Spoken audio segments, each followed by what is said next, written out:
Okay, good evening, everyone. It's time for part five.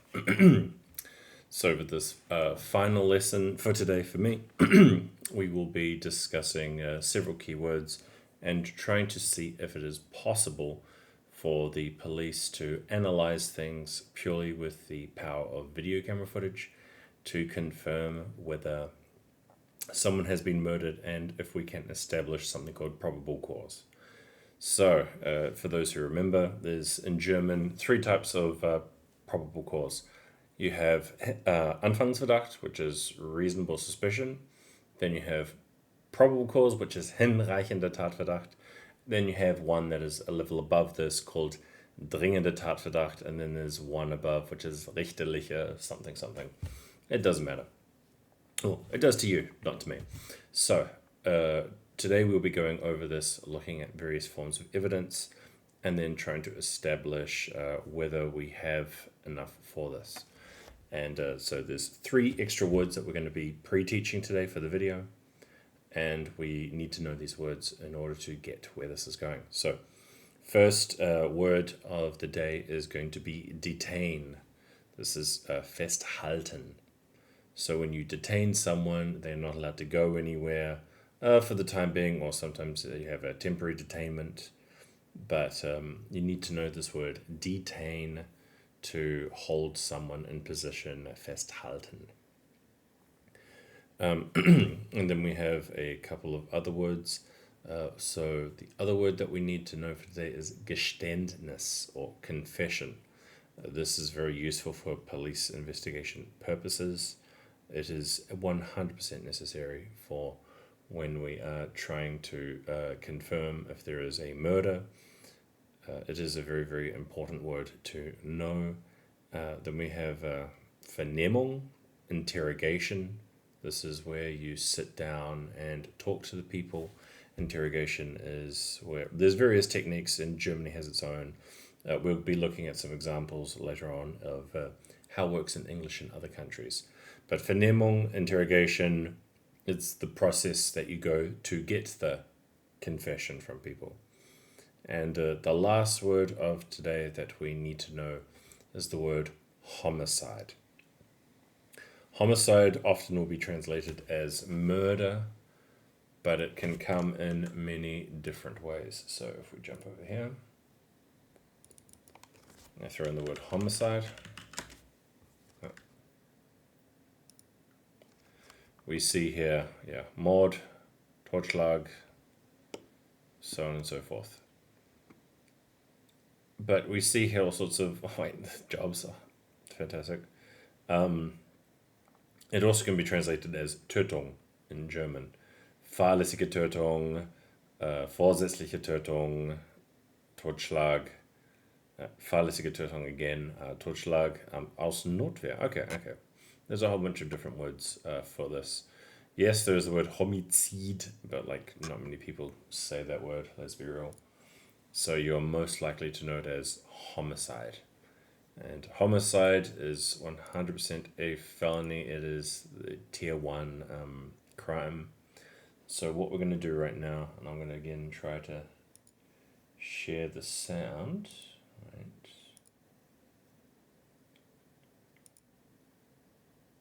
Here we go. So I'm going to turn the volume up so this one is nice and clear. And we are going to see what this particular gentleman does and how he tells us that this person is let's just listen and see how he explains the situation, and then I'll break down the story of Grace Mullane. Disappearance of Grace Mullane has developed this evening. Just after 3 p.m. this afternoon, a 26-year-old man was located at a central Auckland address by police. He was brought back here to the Auckland Central Police Station and is currently speaking to us in relation to the murder of Grace Mullane. Sadly, the evidence we have gathered to this point of the inquiry has established that this is a homicide. Okay, so not a good day for this guy, obviously, but we want to see what he did or what his team did in order to get to this point where they can make a statement. Obviously, it becomes very, very apparent when he says Grace Mullane Police Station and is currently speaking to us in relation to the murder of Grace Malane. Yeah. So the word murder is clearly here used to explain the situation, but then he uses the criminal word that is used in police investigations. Sadly, the evidence we have gathered to this point of inquiry has established that this is a homicide. Point of inquiry. I think inquiry is something similar to erkundigen, but in this case, I'm pretty sure inquiry is investigation. Yeah, Ermittlung. Yeah, Ermittlung. Okay, so investigation also would work perfectly fine here. And to inquire is normalerweise erkundigen. Yeah, Erkundigung. Yeah, there we go. So he says that the evidence gathered thus far has led to it. We're going to have a look briefly at this evidence, or I will watch part of it, and then you guys will watch the rest of it. It's 15 minutes long. We're not going to watch the entire video, but you, my students, will look at this particular video and we'll break this down to a point of inquiry, and then figure out at what part do you think we have enough evidence. What is used to gather this evidence? We will have a look at rather briefly. Okay. And again, this is a murder inquiry, so there's only so much I can tell. There's only so much that I know about it, but this is the information the police have released. And we have here our murder suspect. So we're just going to be flicking through various parts of this video, and we want to understand what's going on. And what evidence, when do we reach a point of evidence where we very clearly can say, okay, we should detain this individual and we need to inquire into him, and we need to have him come down and have some kind of talk with him, some kind of Vernehmung, and how do we get a Geständnis from this particular individual. So let's begin. Keep this in mind, blue stone, you guys can't see it. That's the blue stone room. So this is our first point of reference. This is him meeting her.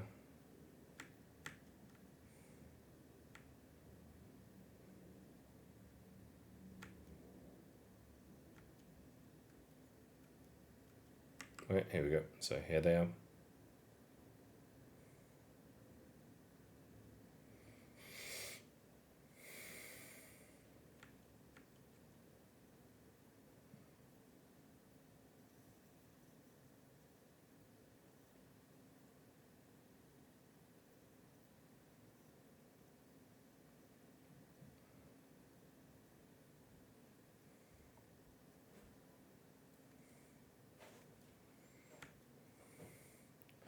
So here we see the beginning of the night, essentially. These two are going on a date, very clearly. Everything seems fairly normal.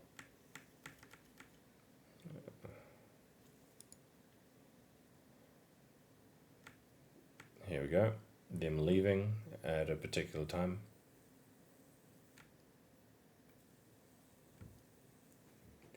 Them entering another place, so it's now 7 o'clock at night.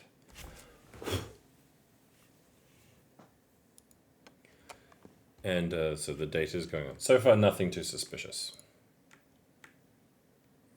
Then a appointed time when they leave, so they've had some food. I've been told that people can watch this video and figure out what his PIN number is. Essentially, they leave. Deep. Pays.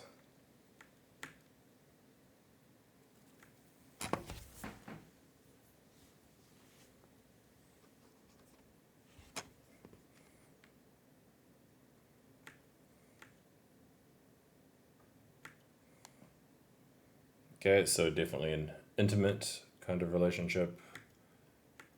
Let's not watch too much of that.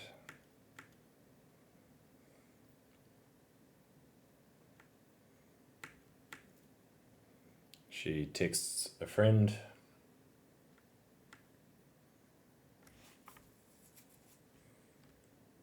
One second. Okay, so that particular video didn't show it, but this one does.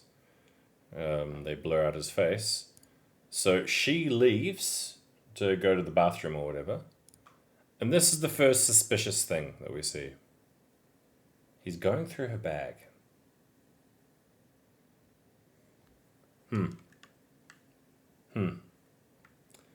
This is the first thing that threw the police off and said something's a little bit off. Also, please note, he puts her bag here when he started here, so he should have remembered that. But I don't know if I would remember if someone moved my bag if I were drunk. Maybe I would, maybe I wouldn't. It depends. Okay. And we're back.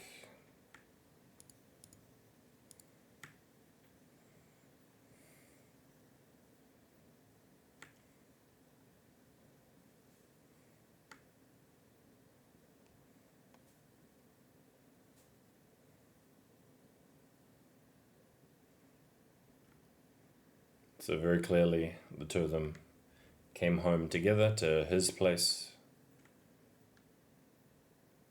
They get in the elevator.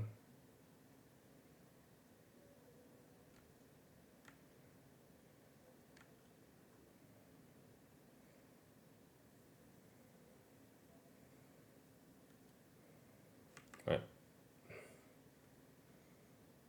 Okay, so please note, it's now 8 o'clock. And this was 9 o'clock. This is after they left the Bluestone, so just for reference, this place is where he meets her, he takes her later and then goes to the restaurant. Sorry, so to go back to the hotel. Okay, so this is the last footage we have of her alive. And then we see this.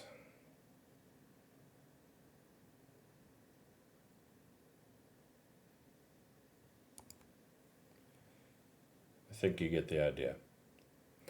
So, in hindsight, we know that this is after the murder has happened.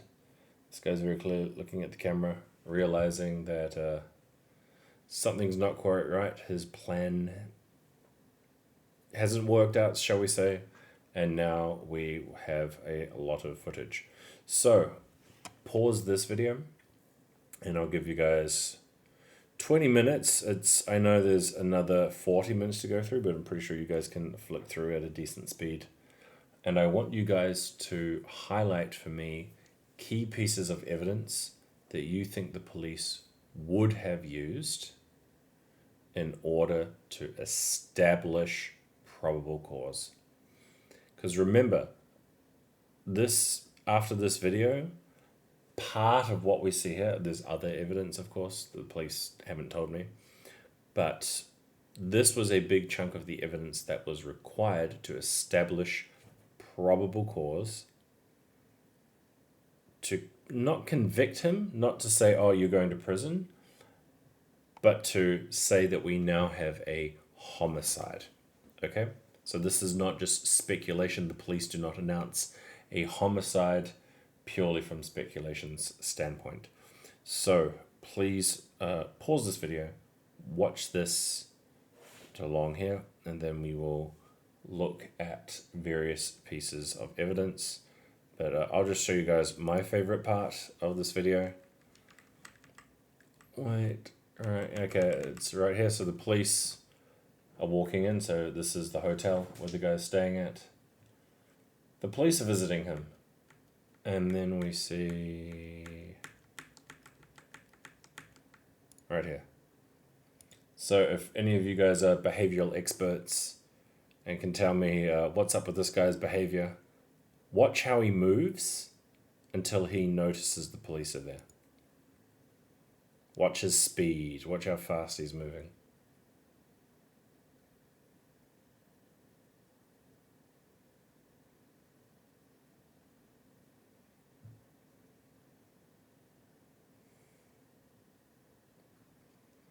Mm-hmm.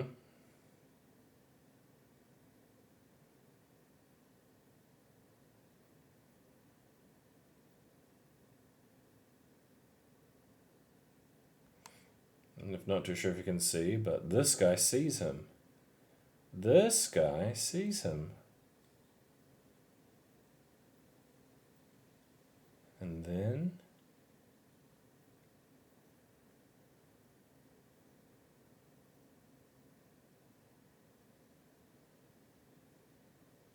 right about... yeah, here we go.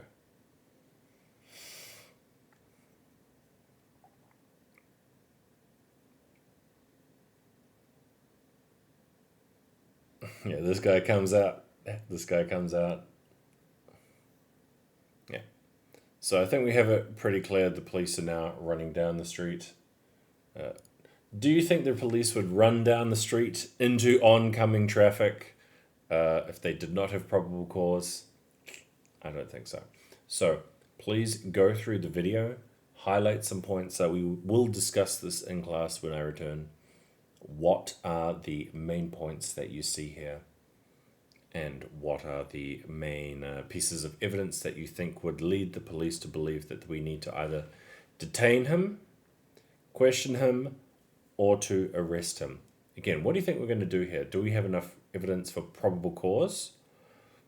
We've obviously got enough to announce that it's a homicide, but do we have enough to detain him, arrest him, or try to get a confession from? What would you do in this situation? Okay.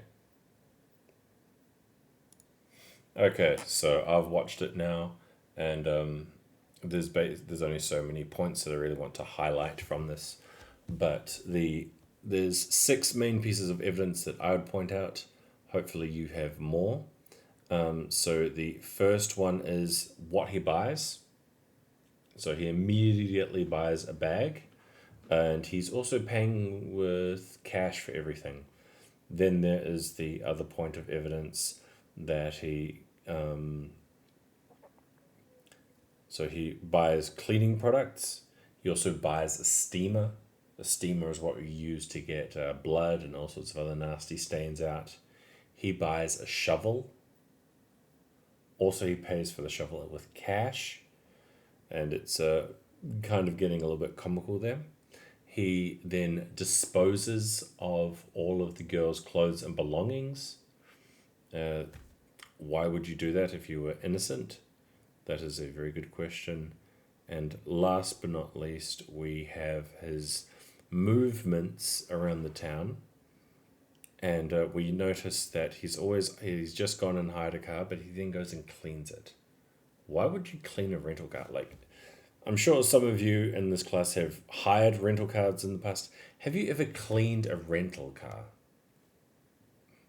And also, what did you guys think of the New Zealand Police's ability to process all of this data? Obviously, this was all done by hand, manually by the police observing these things, which brings me to my final point, and that is today's homework. Again, I hope you guys have more points than the ones that I mentioned.